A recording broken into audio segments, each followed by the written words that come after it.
বয়স প্রণালী হোক, প্রাচীর হোক, রাস্তা হোক, কি ড্রেন হোক বা কোনো কনস্ট্রাকশন, সেগুলো সবই মানে সবার মাধ্যমে সেটা মানে টেন্ডার না হয়, সবাই বুঝতে পারে কাজের মান কেমন হচ্ছে, কোনো রকম কম্প্রোমাইজ করা হয় না, কাজের গুণগত মান ভালো হয়।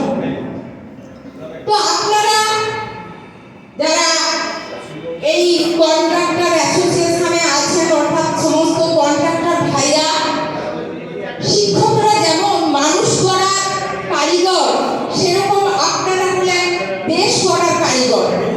আমাদের যা কিছু ভালো, যা কিছু শুভ, যা কিছু খ্যাতি, সবই কিন্তু নির্ভর করছে আপনাদের উপরে, আপনাদের কাজের উপরে, আপনাদের কাজের মানের উপরে। আমরা প্রশংসা পেলে আপনাদের জন্য, আমরা খ্যাতি পেলে আপনাদের জন্য। আর এই কাজটা করেছেন আমাদের দিদি, সমস্ত কন্ট্রাক্টরদের একই সূত্রে তিনি বেঁধে ফেলেছেন এবং কন্ট্রাক্টরদের একটাই সংসার, সেখানে যে টেন্ডার হয়, সেখানে যে যে কাজে পারদর্শী তাকে সেই ধরনের কাজ দেওয়া হয়, ফলে কেউ বঞ্চিত হয় না, সব রকম কাজ সবাই ঘুরিয়ে ফিরে আপনারা পান। তো এই যে ব্যবস্থা, এই ব্যবস্থা করেছেন আমাদের ঘরের মেয়ে, আমাদের মাননীয় মুখ্যমন্ত্রী মমতা বন্দ্যোপাধ্যায়।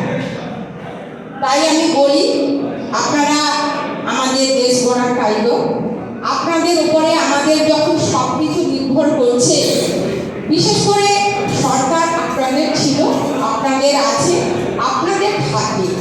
সরকারের হাত শক্ত করার দায়িত্ব আপনাদের, সরকারের সুখ্যাতিও নির্ভর করছে আপনাদের উপরে। আপনারা আছেন, আপনারা থাকবেন, আপনারা আপনাদের কাজের মধ্যে দিয়ে। আমি বলি, আপনারা সরকারের পাশে যেমন আছেন তেমন সবসময় থাকুন। অনেক সময় অনেক কাজ হওয়ার পরে কোনো কন্ট্রাক্টরকে যদি কোনো জনসাধারণ বকাবকি করে, এই কাজটা ভালো করেনি, সেটা ভালো করেনি, ওখানে টাকা মেরে নিল, এই সমস্ত কথা যখন বলে, বকাবকি যখন করে, আমরা তো শুনি, তখন হয়তো দেখি যে কাজের মান হয়তো খারাপ হয়নি, কিন্তু জনসাধারণ তাদের যত ভালো কাজ দেওয়া হোক, তবু তার ভেতর থেকে তারা খুঁজ বের করে দুটো বাজে কথা বলবেই। আর এই কথাগুলো যখন বলে, সত্যি আপনারা আমাদেরই লোক, আমাদের কিন্তু খুব খারাপ লাগে। আমরা তাদের বোঝাই